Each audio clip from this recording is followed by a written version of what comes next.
Hello everyone. It's James again.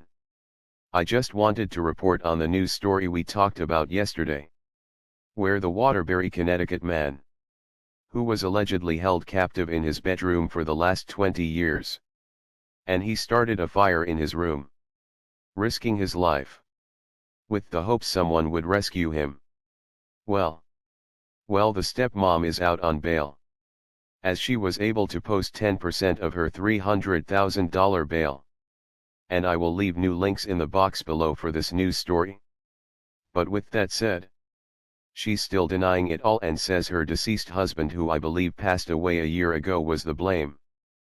But the young man said that last time he was really outside of the house was with his father when he was around 14 years old.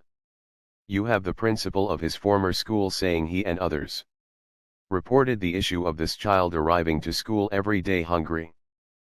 Yes. In his words, not a darn thing was done about it. And again, as I said in my video yesterday, if the stepmother, and that's an if because we don't know yet, if the stepmother was doing all of the talking about things back then, why was she just magically believed? And I'm sorry this is getting out of hand here, because the believe all women thing isn't new. Again, like I mentioned in my last video, this is something that the feminist movement was pushing for all along. And as I mentioned, the great Erin Pizzey, who was at the front of that movement, once she realized what it was, her life was threatened to where she had to run for her life to another country. But in her words, most of the women in the early feminist movement were extremely disturbed, violent women. So my thought is, what would such women be fighting for then? The right to be violent and evil and to not be held accountable for their actions. Because they've already set as a default that only men can be evil and abusive. And if this boy now man's story is true, if it's true, this system that feminists set up and put into place, is quite possibly the reason why none of this was addressed earlier. Because if the principal and other staff members at this now man's school are telling the truth, it means somehow some way they're pleased to help this at time young boy went upon deaf ears. But my question is, just like I asked yesterday, again, was the stepmother doing all of the talking? I'm curious to know these facts. Because, and I could be completely wrong here, but I have a feeling that this issue was somehow brushed under the rug. Because quite possibly, and I do stress possibly, I could see the stepmother doing all of the talking and she was just a stressed out mother and her stepson was making it all up. Whereas in most cases, not all, but most, if it's the father doing all of the talking, he would likely be face down in handcuffs. But again, we have to find out more details. But it's been reported that this now man said he's literally been hungry every single day of his life.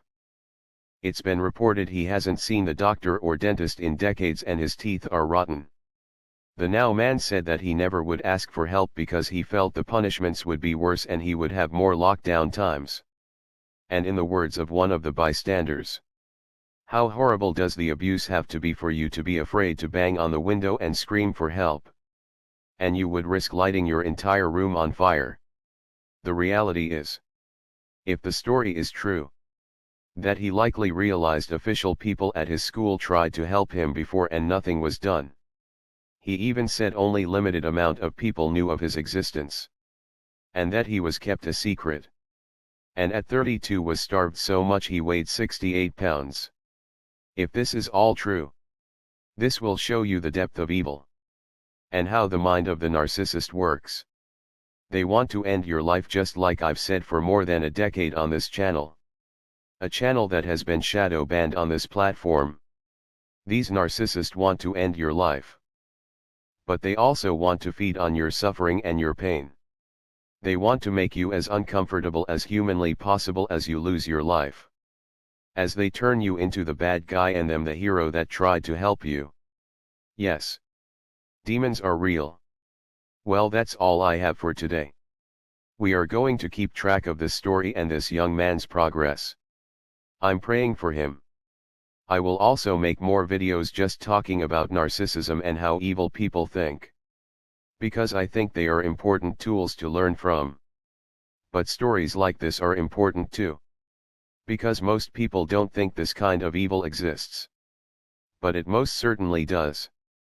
With that said, I do hope your day is blessed. And until next time. Bye for now. And be good to yourself.